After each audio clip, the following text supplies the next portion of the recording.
Malaysia 4 kekalahan dari 4 perlawanan, dibolosi 16 kali dan melakukan 9 jaringan. Penjaring utama negara buat ketika ini Faris Harizan yang juga ketua pasukan dengan 4 jaringan, 3 dari pukulan sudut penalti dan 1 dari penalti stroke. Okey, kita tahu untuk pasukan Malaysia kita telah kalah semua perlawanan pada grouping sehinggalah pada game semalam, dan pada hari ini kita ingin melihat apa yang dapat kita lakukan pada perlawanan hari ini. Sama ada kerana ini adalah perlawanan yang terakhir untuk kita dan persediaan untuk pasukan ke Piala Dunia nanti. Mungkin pada hari ini Amin boleh mencuba pelbagai corak permainan untuk mereka membawa bekalan ke Piala Dunia nanti. Kerana ini adalah perlawanan yang terakhir untuk kita, games yang terakhir sebelum kita bermain di Junior World Cup. Seal balik untuk Nettling.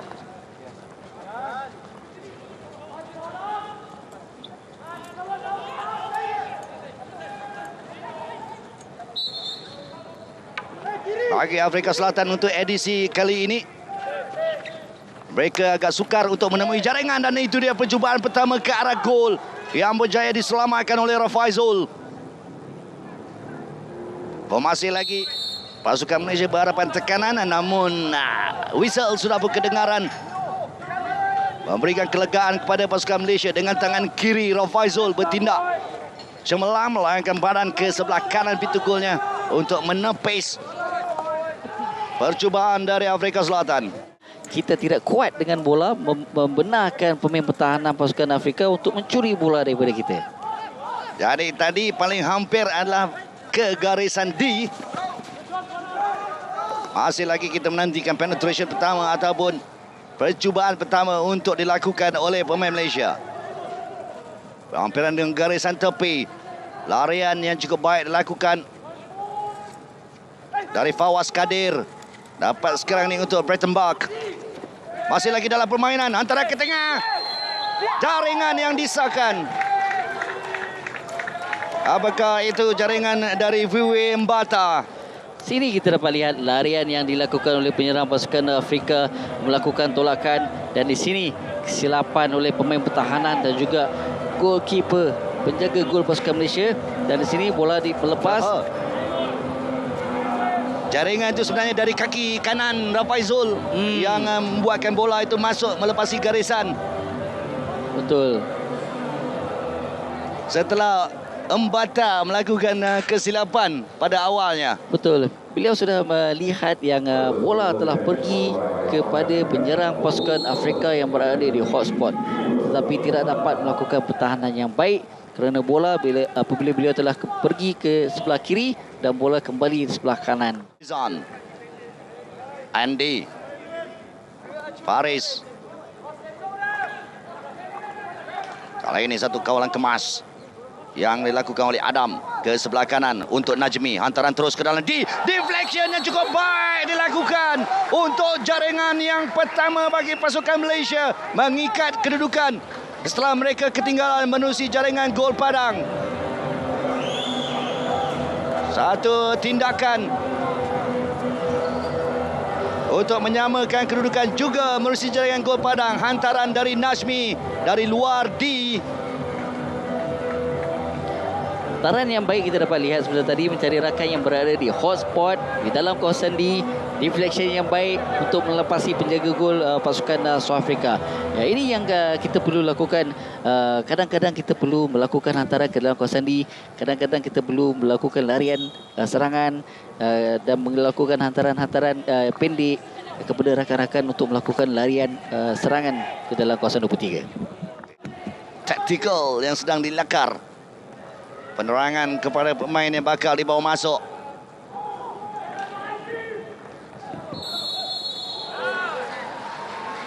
Cek, satu lagi peluang PC untuk Malaysia bagi mendalui. Semalam kita dapat lihat ratio yang cukup baik dari segi PC. Betul. Ini sekali lagi kita dapat lihat larian dapat dilakukan oleh Alfarigo memasuki kawasan D pasukan Afrika, dan di sini kita dapat lihat beliau dapat mencari kaki pemain pertahanan pasukan Afrika. Ini yang kita perlu ingin lihat, kekerapan yang dilakukan oleh pemain-pemain pasukan Malaysia. Jikalau mereka tidak dapat melakukan pukulan yang clean shot ke arah pintu gol ataupun tidak dapat melakukan hantaran, ini yang mereka perlu lakukan, mencari kaki pemain pertahanan. Dan kita ada Faris Harizan, kita ada Syami Irfan, juga Andy Walvian yang mampu untuk melakukan jaringan dari pukulan sudut penalti. Faris berada di situ. Kesilapan dalam melakukan tampanan. Dari peluang pertama untuk mendalui dari pukulan sudut penalti dipersia-siakan. Ini. Baik, tolakan dari Syuaimi mencari Adam pula yang melakukan kesilapan, memberikan ruang kepada lawan untuk mengambil bola. Mereka melakukan penetration, bola terkena kaki mungkin satu PC. Terlihat kesilapan yang dilakukan oleh Adam tadi. Beliau apabila memegang bola tidak kuat, dengan mudah pemain pasukan South Africa mencuri bola daripada beliau. Dan ini yang saya katakan, apabila pemain dapat mencuri bola daripada kita, kita perlu berasa geram kerana orang telah mencuri barang daripada kita. Lihat juga Rod, kebijaksanaan dari Nitling, tidak ada ruang untuk meneruskan larian. Beliau terus mencari kaki kanan dari pertahanan negara untuk mendapatkan PC. Betul. Dan ini yang pertama untuk pasukan Afrika Selatan. Jaringan pertama dari gol Padang. Belum ada sebarang jaringan dari pukulan sudut penalti. 3 jaringan Afrika Selatan adalah 3 jaringan gol Padang. Diselamatkan oleh Rafaizul. Hampiran dengan garisan tepi, hampiran bench untuk menekan horn, menamatkan 15 minit yang pertama, dan telah pun dilakukan dari Balwinder Singh, pegawai teknikal dari India yang bertugas untuk perlawanan ini, perlawanan pertama hari perlawanan yang ke-6 untuk penentuan kedudukan 7 dan 8. Ini dia kedudukan selepas tamat suku yang pertama. Afrika Selatan 1-1 Malaysia. Kelihatan tadi adalah Le Forestier di antara beberapa pemain yang datang buat kali kedua untuk Afrika Selatan ke Johor Bahru ini, dan mereka sudah menyambung kembali perlawanan ini, suku yang kedua, dengan kedudukan terikat 1-1. Yang boleh kita harap boleh lagi tajam apabila melakukan serangan-serangan. Suku pertama tadi nampak mereka seperti kurang berselera untuk melakukan serangan. Ya, betul. Kita lihat dan di sini kita lihat, inilah yang kesilapan. Kita mempunyai peluang untuk melakukan serangan, tetapi persefahaman di antara pemain-pemain semasa melakukan serangan, semasa melakukan build up, kita lihat ada yang masih lagi ketidakserasian itu ada. Penampilan pertama mereka merakamkan 1 kemenangan dalam pusingan round robin bertemu dengan Malaysia, dan kemenangan kedua dalam penentuan 5-6.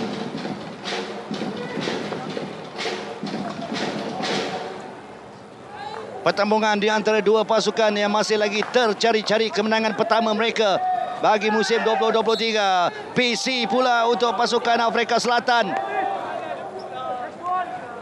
Yang kedua, sini kita dapat lihat pemain pertahanan ataupun penyerang pasukan Afrika ingin mencari rakan, dan tolakan beliau terkena kaki pemain pertahanan pasukan Malaysia, menyebabkan pasukan Afrika mendapat PC.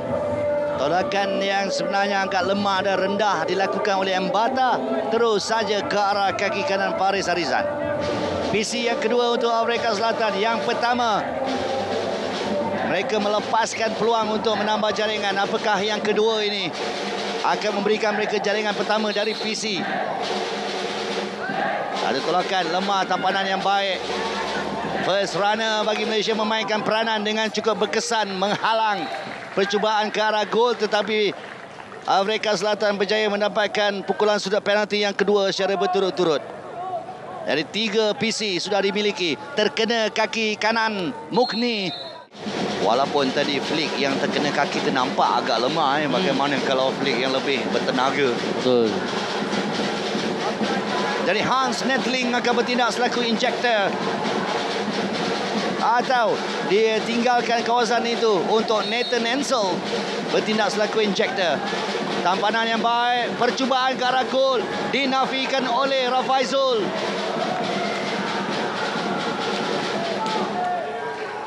Masih lagi bergelut bagi pasukan Malaysia untuk mengeluarkan bola. Tekanan terus diberikan oleh Afrika Selatan. Sentuhan terakhir dari kayu pemain Malaysia untuk hit in bagi Afrika. Pawas Kadir hantaran ke dalam D yang ingin dilakukan dapat ditahan oleh pemain negara, dan mereka cuba untuk menjadikan satu turnover.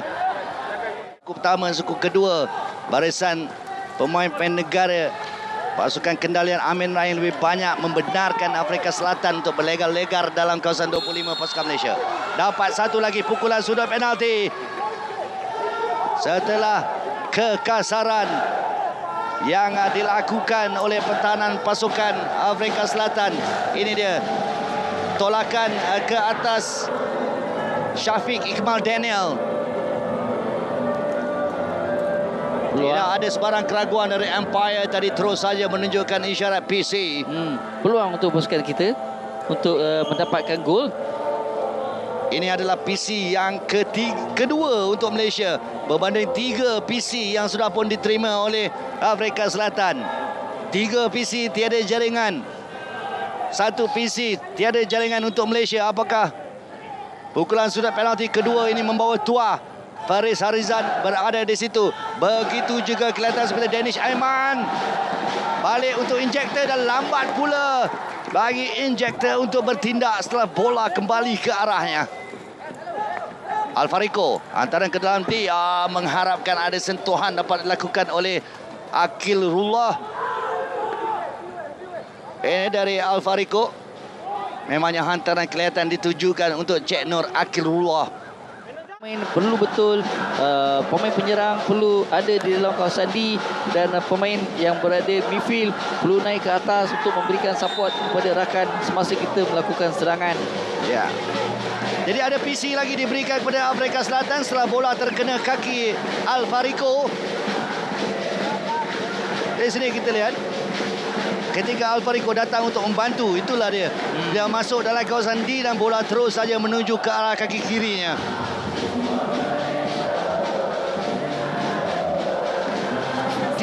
Percubaan dari permainan terbuka yang dilakukan oleh pasukan Afrika Selatan dinafikan oleh Rafaizul, dan pukulan sudut penalti yang keempat.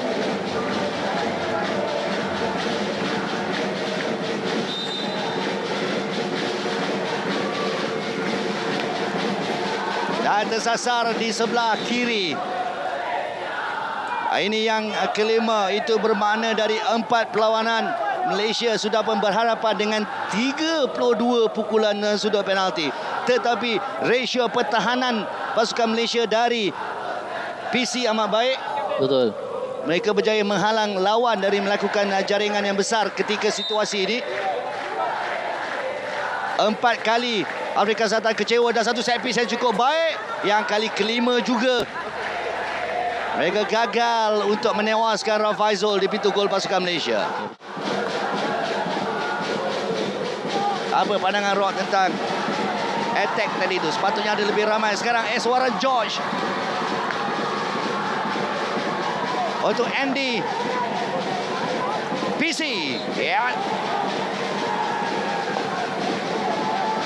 Ya, kalau kita lihat sebelum ini, dan kita lihat ini dahulu, Andy mencari kaki pemain pertahanan pasukan Afrika di dalam kawasan D, PC untuk pasukan Malaysia. Sebelum itu kita dapat melakukan serangan, tetapi tidak ada support yang diberikan kepada rakan. Beliau tidak mempunyai option untuk melakukan hantaran, dan saya rasa beliau melakukan larian terus ke dalam kawasan D, tetapi apabila beliau tidak mempunyai ruang yang cukup, mungkin beliau boleh memegang bola balik ke belakang ataupun masuk ke dalam, menunggu rakan yang memberikan support di bahagian belakang ataupun di bahagian dalam. Mungkin sepatutnya beliau melakukan gelecek, mungkin boleh mengangkat bola sedikit. Ya, mungkin itu dia kekurangan pengalaman dimiliki oleh Adam. Peluang untuk Malaysia buat kali kedua. Alfarico tidak dapat melakukan tampanan yang berkesan. Percubaan bola yang dilakukan tadi oleh Adam tersekat dan Malaysia berjaya mendapatkan pukulan sudut penalti yang keempat. Dari 4 perlawanan sebelum ini, 24 pukulan sudut penalti, hanya 4 jaringan dilakukan. Ini adalah PC yang ke-28 yang dimiliki oleh pasukan Malaysia dari 4 perlawanan. Alfarico masih lagi di sana, akan bertindak selaku trapper. Syami dan juga Faris. Syami sedikit saja tersasar di sebelah kanan pintu gol.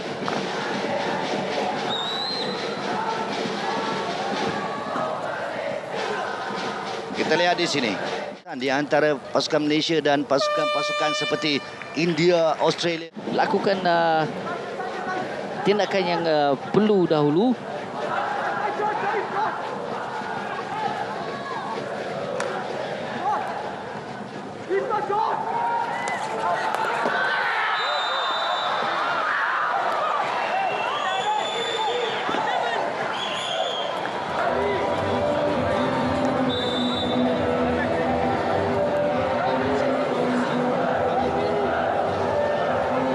tolakan dari Mugni.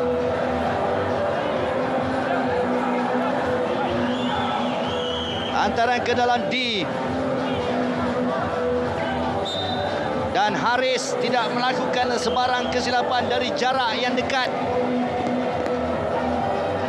Walaupun tidak ada video referral, tapi pemain tetap melakukan bantahan kepada umpire. Ya, kalau kita lihat apa yang dilakukan oleh Haris, larian yang baik di belakang pemain pertahanan pasukan Afrika, beliau mendapat ruang untuk menerima hantaran daripada rakan. Pemain pertahanan pasukan Afrika tidak dapat melihat beliau yang berada melakukan larian. Ini adalah larian-larian yang kita ingin lihat dilakukan oleh pemain penyerang. Satu lagi ruang untuk pasukan Malaysia. Satu lagi penetration dilakukan. Hantaran ke tengah ketika mereka mengharapkan PC. Kesilapan dilakukan tidak dapat diambil dengan baik. Jika Malaysia bertemu dengan lawan yang lebih berkaliber, mungkin juga beberapa kesilapan telah pun makan diri. Ya.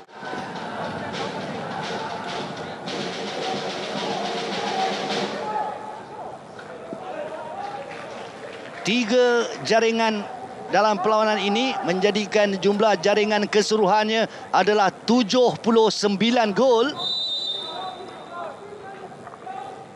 Dengan 3 lagi tambahan jaringan gol padang menjadikan 39 pukulan sudut penalti dan 39 jaringan gol padang dan 1 jaringan dari penalti stroke. 79 gol secara keseluruhannya. Afrika Selatan. Kesilapan memberikan ruang pada Malaysia untuk melakukan satu lagi ancaman masuk dalam kawasan D, tolakan ke tengah, tetapi berjaya mendapatkan pukulan sudut penalti.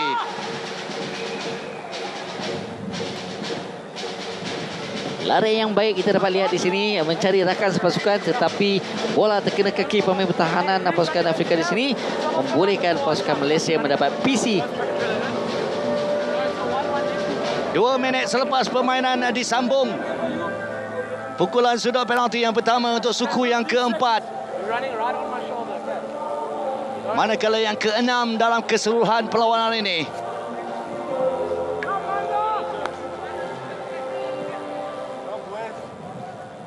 Mereka masih lagi mencari-cari formula untuk menewaskan Devon Anika dari PC. Tolakan akan dilakukan oleh Suhaimi. Kali ini tampanan yang baik. Devon Van Niekerk pula menjadi penghalang. Usaha menyelamat yang cukup baik dari penjaga gol pasukan Afrika Selatan mengekalkan kedudukan kepada 1-2. Tapi Malaysia masih lagi mempunyai penguasaan bola di sini. Satu tolakan yang baik kali ini, trapping yang berkesan dilakukan oleh Alfarico. Jadi ada 4 pergantian secara serentak dilakukan di sini. Kawalan dari Tebang JE. Tolakan dia terus saja terkena kaki pemain Malaysia. Keluar, Rafaizul keluar dan jaringan penyamaan dapat dilakukan. Le Forestier. Larian dari Fawaz Kadir.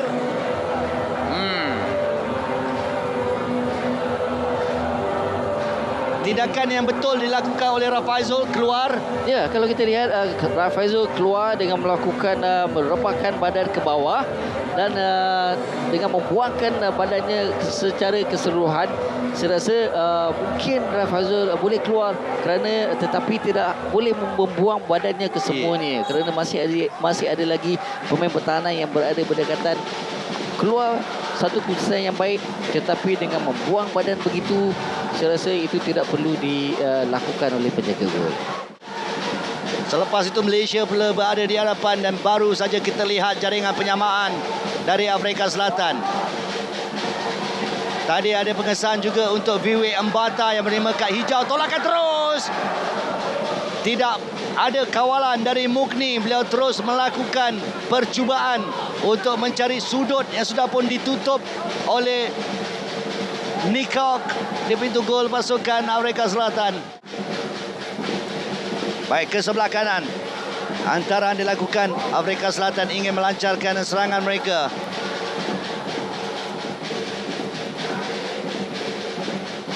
Alfarico berjaya mendapatkan free hit.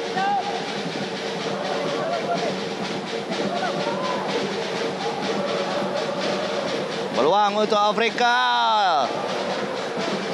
dihalang oleh tangan kiri Muhammad Rafaizul, menafikan percubaan dari Hans Netling. Di sini kawalan ketika bola di udara dengan baik dari Netling. Satu tolakan ke sebelah kiri dan melepaskan pukulan reverse. Mojo juga tidaklah begitu bertenaga. Tapi Mojo juga Malaysia mendapatkan free hit.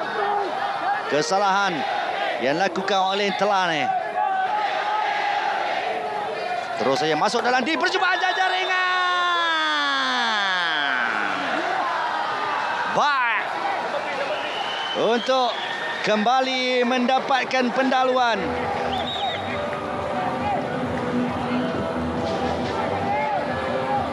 Jaringan gol Padang, Mukni Kamal tidak menunggu lama. Sebaik saja bola melintasi garisan masuk dalam kawasan D.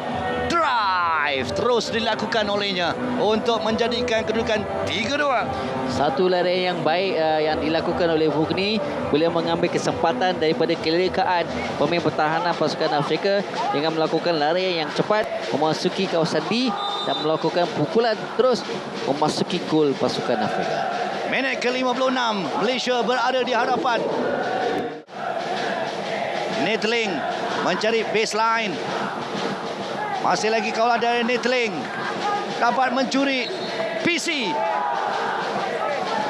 Apakah umpire mengatakan ada satu tindakan sengaja menolak bola keluar dari baseline di sini? Betul. Di sini kalau kita dapat lihat beliau melepasi pemain pertahanan pasukan Malaysia, dan di sini kita lihat ada obstruction yang dilakukan oleh pemain pertahanan pasukan Malaysia ke atas penyerang pasukan Afrika dengan melakukan halangan menggunakan kayu. Ini tidak dibenarkan di lokasi di PC untuk pasukan Afrika. Seminit selepas jaringan pendahuluan Malaysia, Afrika Selatan mendapat pukulan sudut penalti yang ke-6. Nathan Ansel selaku injektor. Brettenbach menanti di situ. Tampanan baik Brettenbach dapat dihalang oleh first runner. Dan Malaysia terlepas dari ancaman. Masa dihentikan untuk umpire. Siapakah? Tidak ada sebarang kesalahan kerana hanya untuk memberikan ruang kepada Rafaizul memperbetulkan peralatan beliau.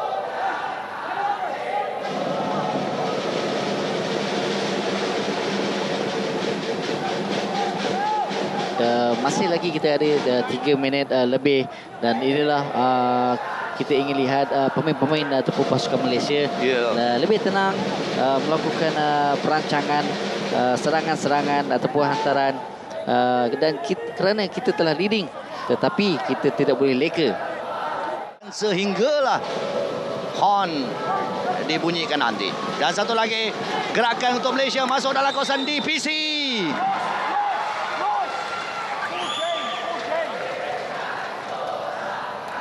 Di sini larian yang cukup baik dilakukan oleh Syamir, berjaya melepaskan diri dari kawalan pemain Afrika Selatan. Syami juga berada di sana untuk memberikan bantuan. Mereka perlu meledakkan jaringan dari situasi ini untuk menambahkan keselesaan dan untuk memberikan lebih keyakinan bahawa mereka mampu untuk melangkah keluar selaku pemenang. Wan Muhammad Najmi akan membekalkan tolakan. Alfariko bersedia untuk melakukan tampanan. Faris Harizan tidak berada atas padang. Syami dapat dikeluarkan oleh Gianluca Virismo. Sini kita dapat lihat tolakan terus yang dilakukan oleh Syami kepada penjaga gol pasukan Afrika dengan mudah melakukan tampanan keluar. Dari atas garisan 25, Mukni Kamal penjaring gol ketiga untuk Malaysia. Hantaran terus ke dalam kawasan D, mengharapkan Syami dapat melakukan kontak. Tetapi usaha yang dilakukan oleh Syami belum cukup baik lagi. Lihat di sini, satu sliding dilakukan oleh Syami. Masih tidak ada pemain-pemain pasukan Malaysia. Ya.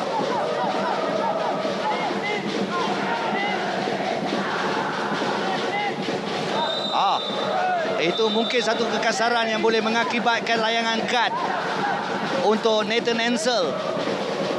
Tiada sebarang keraguan dari umpire. Kad kuning untuk Nathan Ansel. Bagi tempoh 35 saat. Malaysia mempunyai kelebihan satu jaringan dan seorang pemain. Rata-rata para pemain tak puas hati dengan tindakan umpire tadi. Betul, tolakan dilakukan oleh pemain pasukan Afrika ke atas pasukan Malaysia sebentar tadi. Disebabkan itu, pengganti memberikan kad kuning dan bola memang sepatutnya diberikan kepada pasukan Malaysia. Kesilapan yang dilakukan oleh pemain Malaysia sebentar tadi. Nathan Ansel boleh melupakan terus perlawanan ini. Hantaran ke dalam kawasan D dibiarkan saja. Ketika hantaran tadi untuk mencari Caleb Oliphant. 13 saat. Pegawai teknikal Balwinder Singh juga sudah bersedia di garisan tepi padang.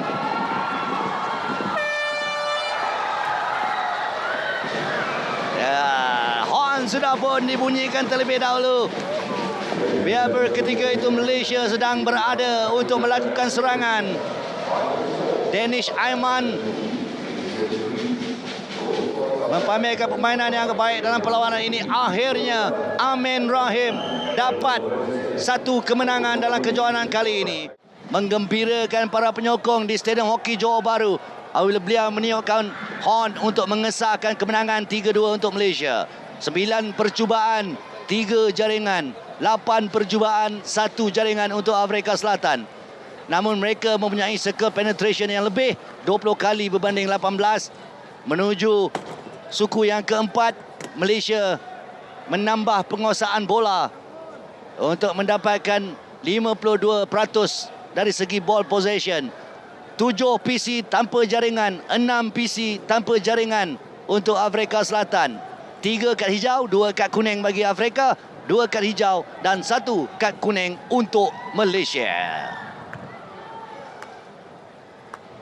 Jadi begitulah kesudahannya. Kita tinggalkan perlawanan pertama dengan keputusan muktamad Afrika Selatan 2-3 Malaysia.